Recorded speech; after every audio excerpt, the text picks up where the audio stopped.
Bonjour à tous, bonjour à toutes, vous êtes sur la chaîne Cap 7e Art, c'est Xavier et aujourd'hui on va parler d'une des meilleures séries jamais réalisées. On parle bien sûr de Severance, Severance réalisé pour bien des épisodes par Ben Stiller et proposé par Apple TV.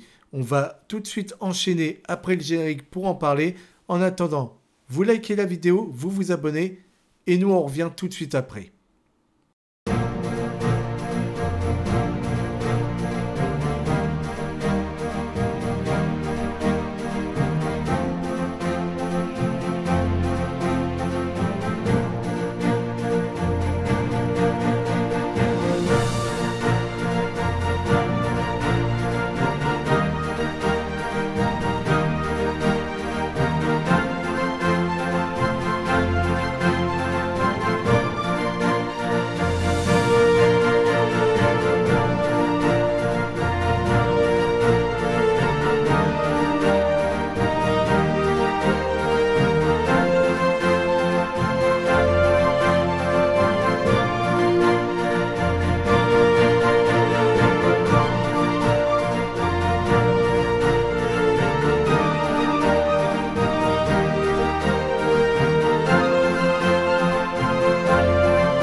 C'est la fin de la saison 2. Severance s'est achevé il y a quelques jours, commencé début février, terminé ce fin mars.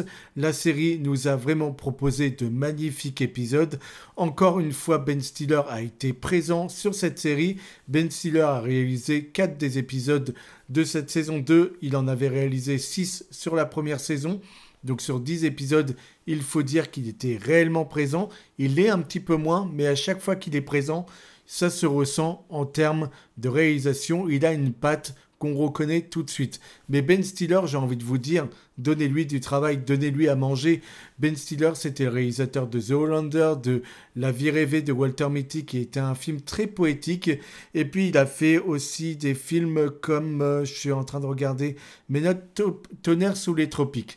Alors ça, c'était absolument régalant, avec un Robert Downey Jr. qui se grimait en noir. Bon, bah voilà, on ne peut plus faire ça aujourd'hui, on ne pourrait plus le faire et pourtant ça a été fait. Ça a été fait sous des mains qui savaient le gérer. Donc voilà, quand on fait les choses bien, on n'a pas de reproche derrière. Et ici, on fait les choses très bien. Il faut dire que Ben Stiller ne fait que réaliser les épisodes. C'est Dan Erickson dont on ne connaît pas le travail sur autre chose qui s'attelle à être le showrunner, à être le scénariste de la série Severance. Et la série Severance doit sa naissance grâce à Black Mirror. On sait que Dan Erickson l'a avoué, sans un épisode précis de Black Mirror, il n'aurait jamais eu en tête ce récit sur le capitalisme et sur les dissociés. Donc on lui dit merci, on dit merci également à Black Mirror pour nous offrir déjà l'idée qui a émergé dans la tête de Dan Erickson pour arriver à ce résultat-là, qui est un résultat juste incroyable. Et j'ai envie de dire déjà, c'est l'intelligence du récit qui nous est proposé.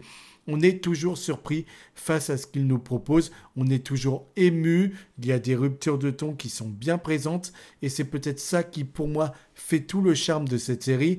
Et je dois dire que voilà, que ce soit en termes de performance, les acteurs, je vais tous les citer, mais il y a Adam Scott qui joue Mark S. On a Patricia Arquette qu'on avait vu dans des films de David Lynch qui joue ici Harmony. On a aussi Britt Lower qui joue Ellie. On a John Turturro qui joue Irving.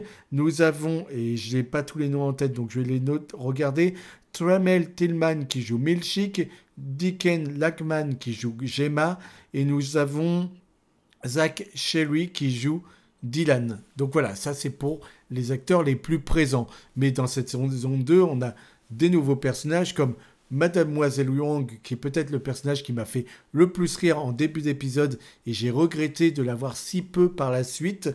Et puis nous avions le personnage, on avait Brienne de Torse qui est arrivée dans cette saison, donc ce personnage de Game of Thrones, cette actrice de Game of Thrones qu'on a pu découvrir dans cette saison 2, et avec tout un département qui révèle bien des mystères autour de chevreaux, autour de chèvres. Voilà, c'est tout ce que je peux en dire pour le moment. Alors cette saison 2, qu'est-ce qu'on peut en dire? Eh bien disons-le ainsi, si je devais donner un titre à cette saison 2, c'est le combat des dissociés. Le combat des deux personnalités. Parce que oui, la dissociation s'est faite, on a compris maintenant ce qu'elle était. Vous avez une personnalité quand vous êtes en dehors du travail et vous avez une puce intégrée qui, quand vous montez dans l'ascenseur du boulot, vous permet d'oublier cette partie-là pour vous concentrer sur votre travail. Donc, vous pouvez faire un rendement, vous pouvez donner un résultat qui est beaucoup plus appréciable par l'entreprise parce que vous n'êtes pas concentré sur vos petits malheurs du quotidien. Tout ça, vous n'en savez rien. Vous ne savez même pas qui vous êtes en dehors du boulot. Et c'est exactement la même chose. Quand vous quittez le boulot, vous ne savez pas qui vous êtes quand vous allez au travail. Vous êtes deux identités bien différentes, bien distinctes. Vous pouvez tomber amoureux au travail et être célibataire dans la vie de tous les jours en dehors. Bon voilà. Et vous ne le saurez jamais. C'est le but de la dissociation. Donc, pour ce travail qui paraît tant mystérieux, on a eu des clés. On a eu des clés en fin d'épisode. Ça y est, on sait enfin ce qui s'y passe. On sait enfin pourquoi tous ces agents, toutes ces personnes sont là. Et on comprend que ça va bien plus loin que dans l'entreprise. On comprend avec un épisode autour de Patricia Arquette, donc autour d'Harmony, que c'est peut-être une ville entière qui est sous le joug justement de Lumon, des Higan, et il y a beaucoup de choses qui sont assez complexes à suivre. C'est une série qui ne vous prend pas pour un débile, donc il faut vraiment vous concentrer parce que vous n'avez pas une manière de lire les épisodes. Vous avez effectivement le scénario, mais vous avez aussi ce qu'on vous montre à l'écran, et vous pouvez avoir énormément de lectures. Par exemple, des fois, vous avez des personnages qui se regardent dans le miroir et vous pouvez y voir les deux personnalités, le combat entre les deux. Si par exemple, la personne en dehors du travail voudrait reprendre toute sa vie en main et ne plus travailler à Lumon pour pouvoir avoir le contrôle, eh bien, on peut peut-être avoir un tiraillement. Donc, on va vous montrer les deux personnalité. Vous voyez, des fois, il y a juste un reflet. Par exemple, Ellie, des fois, parle et on voit le reflet comme les deux personnalités qui sont en elle. Et c'est ça le combat de cette série, c'est les faire exister toutes les deux. Parce que si vous quittez un jour Lumon, si la personne extérieure veut quitter Lumon, c'est la personne à l'intérieur, c'est votre personnalité au travail qui, elle, disparaîtrait avec toutes les connaissances, avec tout les émotions qu'elle a pu vivre, etc., etc. Donc on voit que les choses ne sont pas du tout, mais du tout simples à ce niveau-là.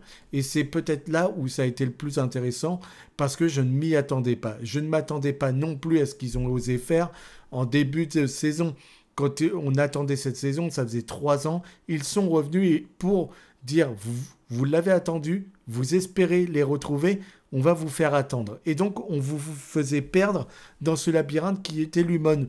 Le mec ne savait pas revenir dans ces couloirs, il se perdait. Et c'est très drôle parce que se perdre dans les couloirs, c'est quelque chose d'assez important pour cette série. On ne doit plus se rendre compte du temps qu'on passe dans ces bâtiments. On a peu de moments où on peut voir le dehors de ces bâtiments. Donc, on n'a pas de notion de jour et de nuit. Tout ce qui se passe là-bas est très, très mystérieux. Alors, on a eu des moments avec énormément d'émotions. On a eu des moments qui nous ont fait énormément rire, des moments d'horreur et des moments où on est juste là en train d'admirer le show et pas plus. En tout cas, je parle pour moi. Et si je dois dire que 2 personnages m'ont énormément plu dans cette saison, ce serait Irving et Milchick. Parce que Milchick, malgré le rôle qu'il a dans Lumon, malgré le fait que ce soit un haut fonctionnaire de l'entreprise, il se fait aussi marcher dessus par moment. Alors, il est autoritaire, Parfois, il peut être faible, d'avoir des petits moments d'émotion qui arrivent. On sent que par moment, et un moment précis, en fin de saison, où Marc n'est plus là, ne vient plus au travail, eh bien on sent qu'il y a une faille, et quand il lui demande au téléphone est-ce que vous reviendrez demain, on sent qu'il lui fait confiance, qu'il lui laisse une porte ouverte, et il y a une émotion comme un personnage qui est pris au dépourvu et qui n'en peut plus. Eh bien ça c'est touchant parce qu'on n'est pas habitué à le voir comme ça. On est habitué à ce que tout soit ordonné avec lui. Donc quand il est dans son bureau, tout est cadré, tout est bien millimétré, c'est posé, c'est droit, c'est précis, c'est quelqu'un qui ne fait rien dans la précipitation, pardon. Tout est très soigné. C'est une image qu'il se donne. Alors, il se fait écraser par moments et il écrase ensuite les personnages. On lui demande d'être plus autoritaire, donc de parler à l'impératif au lieu de faire des longues phrases. On le voit dans le miroir parler et raccourcir les mots peu à peu. Devenir de plus en plus la terreur que voudrait justement l'entreprise. L'entreprise voudrait qu'il soit beaucoup plus autoritaire avec ses employés, ce qu'il ne fait pas encore. Et je dois dire que si un deuxième personnage m'a énormément plu dans cette saison 2, c'était d'ailleurs mon personnage préféré en saison 1, on parle bien sûr de Milchick. Et Milchick, de Irving. J'allais reparler du même personnage, n'importe quoi. Donc Irving, Irving c'est de l'émotion, c'est du sentiment, il contrôle pas les choses. Il est amoureux et puis point. Et il dit merde. Il dit merde au reste. Et dans cette saison 2, il est intelligent, il voit les choses bien avant les autres et son personnage dissocié est très mystérieux parce qu'on voit que son personnage se cache la nuit, qu'il est au téléphone, on a l'impression qu'il enquête sur l'humain, qu'il est peut-être un agent et on se pose bien des questions sur ce personnage et sur ce qu'il pourrait devenir. Notamment la dernière scène qu'il a avec Burt, le moment où ils se disent adieu, c'est un moment qui est très touchant parce que lui dit ses émotions pures comme il le ressent et point barre. Alors je dois dire que j'ai adoré la brutalité du moment du séminaire, la fin d'épisode du séminaire avec Irving, c'est juste délicieux. Mais la danse de du dernier épisode pour Milchick, je pensais avoir vu une des plus belles danses et un des moments les plus lunaires en saison 1 avec la danse de Milchick, et celui-ci remet le paquet en saison 2 avec une nouvelle danse qui, elle, dépasse celle de la première saison. Donc j'ai envie de dire bravo, c'était succulent à regarder, on s'est beaucoup amusé. On s'est beaucoup amusé parce que le personnage de Milchick, c'est un personnage qui est donc dans le contrôle, donc dans des mouvements calmes, posés, et dans le dernier épisode, on va avoir ce personnage qui va ordonner des choses et qui est très calme, et d'un coup, brutalité, on le voit partir, mais en furie. Et ça, c'est des ruptures de ton qui sont intéressantes parce que du coup, elles nous amènent à rire de la situation.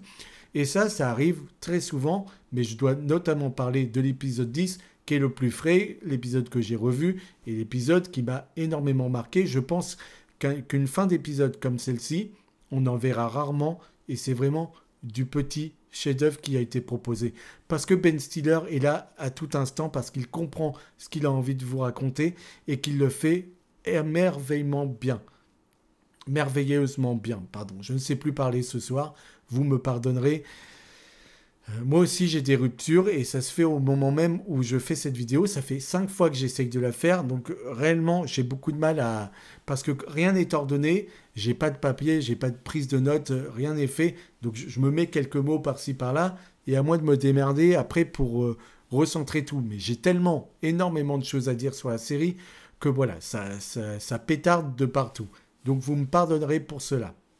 Parfois la série cherche à étouffer les personnages, à les rendre petits, à montrer que l'entreprise est en train de les absorber, en train de les noyer, et parfois c'est la libération, donc on a le droit à de grands espaces. Mais tout est réfléchi. Et on a, comme je vous ai dit, de sublimes moments. Si je dois parler de moments qui m'ont marqué dans cette série, évidemment, le premier épisode avec l'arrivée de Marc en mode Mission Impossible, en mode Tom Cruise, dans les couloirs de Lumon, qui cherche à revenir à tout prix auprès de ses amis. Ça m'a énormément marqué, ça m'a fait beaucoup rire, et c'était vraiment une approche délicieuse. Le film, en fin d'épisode, où on se moquait de nous, avec un Lumon qui avait compris justement la révolte de ses employés, et qui allait tout faire justement pour amener de l'harmonie là où il y avait du chaos. On savait que tout était faux, on savait qu'on se moquait du spectateur, qu'on se moquait de nous, et on y prenait goût, on avait envie qu'il continue parce que vraiment, le film qui est montré à ses employés, c'est encore une manière de les infantiliser.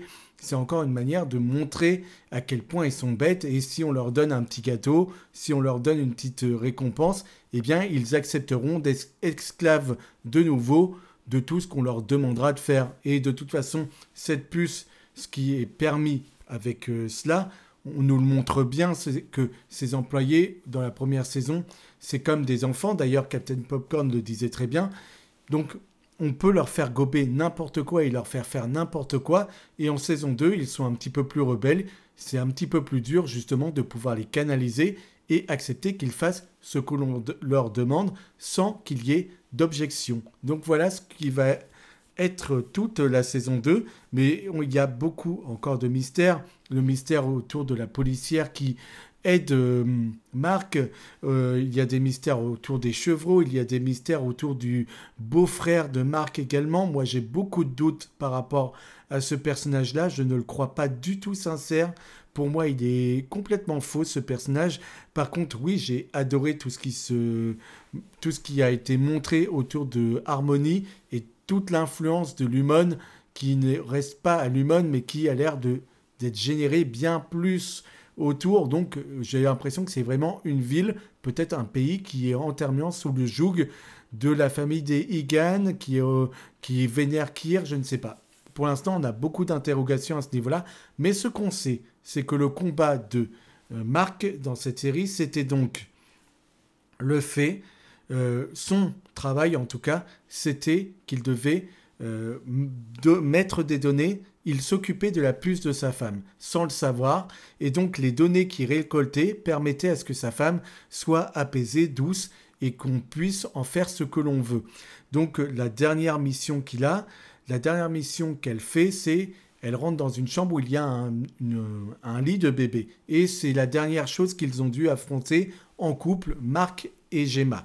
Et c'est vrai qu'à ce moment-là, on comprend que si elle ne ressent plus rien, ça veut dire que le travail effectué par Marc en amont fonctionne et on a l'impression du coup que leur but, c'est un but pharmaceutique, c'est de développer ces puces pour les vendre au plus offrant par la suite. Bon, c'est très intéressant, c'est très glauque, on verra ce que ça donnera, mais l'épisode 10 nous montre un moment de combat qui est d'une bestialité énorme. On a une brindille face à une bête et le combat qui nous est montré, c'est vraiment cela. La différence de coup, la différence de choc n'est pas du tout la même et c'est très intéressant. Et on va développer parce qu'il y a énormément de choses à dire. Mais si on doit revenir sur les souvenirs de Gemma et Marc, bon bah voilà, c'était de l'émotion pure quand on rentrait dans un épisode qui nous centrait sur eux, comment ils se sont rencontrés, pourquoi ils se sont aimés, etc. Les moments étaient juste magnifiques, c'était hyper bien réalisé, encore une fois, et tous les comédiens pouvaient donner de leur personne, notamment Gemma qui n'avait pas eu jusque-là l'occasion de pouvoir se démarquer. C'est enfin le cas, elle a enfin pu montrer sa palette de jeu et on comprend ô combien pourquoi ils s'aimaient. Il y a quelque chose qui fonctionne à merveille. Et dans ce dernier épisode, il y a beaucoup de choses qui m'ont plu. Par exemple, les phrases de Ellie, quand elle dit « Je suis elle, je suis en elle », c'est le départ pour Marc pour aller sauver sa femme, parce que sa femme est en danger, parce qu'elle ne sert plus. Après la dernière mission, le fait qu'elle ne ressente plus rien, c'était le dernier objectif de cette entreprise. On ne sait pas ce qu'elle devient après, ce qu'elle pourrait devenir, mais on suppose qu'on pourrait la tuer ou en tout cas, toutes les personnalités en elle pourraient disparaître. Donc voilà, elle est en danger et Ellie valide le fait que même si dans l'entreprise, ce Marc-là l'aime le Marc en dehors aime Gemma et elle a besoin d'aide. Donc c'est le Marc dans l'entreprise qui va essayer d'aller sauver son ex-épouse, j'ai envie de dire, et le combat va être rude. Mais tout ce qui se passe dans les couloirs, comment c'est filmé, les musiques qui y sont amenées, bah voilà, c'est un régal de tous les niveaux. Et comme je vous l'ai dit, Ben Stiller apporte énormément au show, mais je me rappellerai énormément de l'épisode du séminaire en extérieur. Je trouvais que c'était un épisode justement qui nous montrait totalement autre chose que ce qu'on avait pu voir jusque-là. Et ça faisait un bien fou, les moments de terreur qui étaient apportés, la nature dans toute sa rigidité. Voilà, on avait beaucoup de choses qui nous étaient proposées. Et moi, je dois dire que j'ai absolument tout aimé, mais vraiment tout aimé. Pour moi, c'est un sans faute absolue. Et je dois dire que le moment inattendu où Ellie reprend le contrôle de son corps et qu'elle va faire l'amour à Mark dans ces bureaux qui sont d'une froideur abyssale, qui sont les bureaux de Lumon, et où dans ces endroits justement où on n'est pas habitué à y mettre du cœur, ils vont se retrouver, réussir à en faire un petit cocon, se réunir pour pouvoir se donner du plaisir l'un à l'autre. Et ça, c'est un moment qui est magnifique. On ne s'y attend pas. Alors, on a toujours des couleurs qui nous sont amenées dans cette série. Par exemple, le bleu et le blanc. Le blanc pour la lumière qui est exposée dans l'humone. Le bleu pour l'extérieur, la nuit, la rigidité. Et puis, on a également des moments où on a des images rougeâtres pour amener le danger. Des moments en extérieur où Elena et Mark se rencontrent. C'est un moment rougeâtre pour montrer que, attention, il se passe quelque chose. Quand Irving déjeune avec Burt, on nous parle du diable. Et bien à ce moment-là, en extérieur, si vous regardez la composition de l'image, si vous regardez les couleurs, eh bien vous avez du rouge. Pour vous montrer que oui, il parle de l'enfer, oui, c'est la couleur associée, mais c'est aussi le moment et ce qui se dit qui est aussi malaisant et qui peut mettre en danger Irving. Donc voilà, on a beaucoup de choses qui sont hyper intéressantes. On dit adieu à Mademoiselle Wang, on dit adieu à la série. On la retrouvera dans 2 ans, on espère, le plus rapidement possible. On aimerait que ce genre de série se décante rapidement et on ait déjà tourné la saison d'après, qu'on ait déjà pris de l'avance. Mais non, ça ne fonctionne pas comme ça. Et l'attente va être longue, l'attente va être dure. Mais un show de cette qualité-là, de cette écriture-là, pardon, mais moi je suis encore sur le cul de voir ce qu'on est encore capable de faire. Donc vous voyez, le public est au rendez-vous, par exemple, avec cette série-là. Pour moi, cette série-là mériterait les bruits de couloir qu'avait Game of Thrones. Quand les gens se réunissaient après les épisodes, les lendemains et surlendemains, pour en parler entre eux, etc., je pense que Severance aurait cette envergure-là, pourrait avoir cette envergure-là, on pourrait en parler, tant les personnages sont intéressants, tant la série galvanise. Je pense que c'est une série qui pourrait vraiment être celle du moment. En tout cas, en ce moment, je ne vois pas une série qui pourrait justement la destituer. Pour moi, c'est la série actuelle qu'il ne faut pas louper. Et j'ai été ému de tout son long. Et j'avais oublié de parler de Burt, qui est interprété par Christopher Walken, qui est un acteur que j'adore. Mais voilà, j'ai fait le tour de la série, j'ai parlé des couleurs, j'ai parlé du ton, j'ai parlé des épisodes que j'aimais et les moments que j'avais appréciés également, de Mademoiselle Huang qui va terriblement me manquer, de Milchick qui était absolument exceptionnel, de l'émotion de Mark, de tout ce qui avait été amené dans cet épisode-là. Si je peux revenir sur quelques petites choses.